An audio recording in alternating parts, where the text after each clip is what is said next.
I was such a fan of the books as a kid and as a young teen, and then I sort of fell away from them and just sort of lived off the memories of what it was like to read them all through my 20s and 30s. And then I sort of rediscovered them in my late 30s and read them again, but now with the eyes of somebody that's had to write their own stories and had to make films. And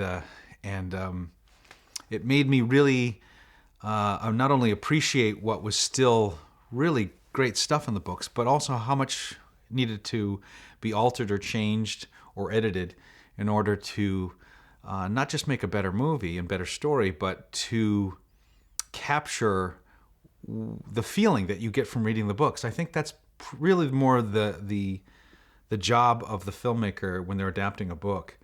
Isn't so much were you incredibly faithful, great if you can be, but what's more important is have you made the audience or the filmgoer feel like what it felt for the reader to read the book. And to me, that's the sign of a good adaptation.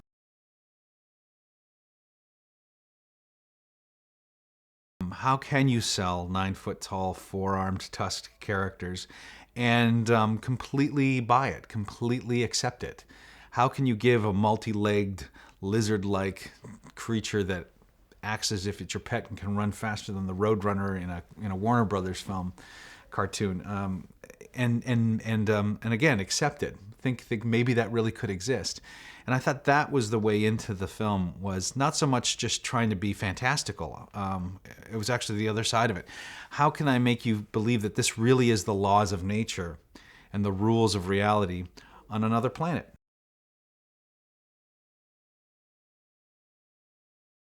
The nice thing and the comforting thing is that, like I assumed, making movies virtually isn't as different as people think it is from making movies live.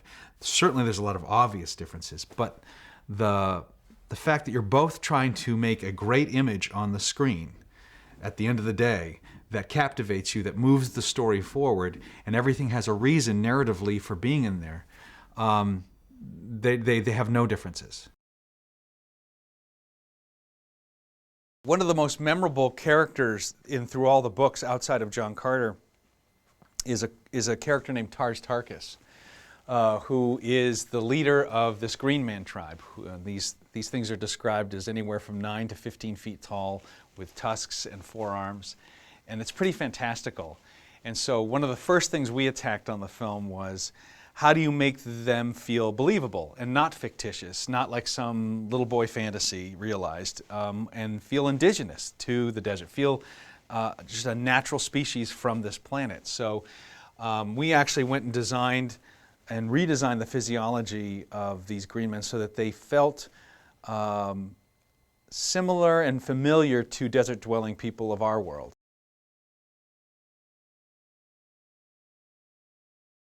I think the thing that fascinates me the most about the story is it's a stranger in a strange land, and it's a man that suddenly becomes against his choice extraordinary, and it's the analogy of somebody being given gifts, and are you going to use them for the betterment of others, or are you going to keep them to yourself?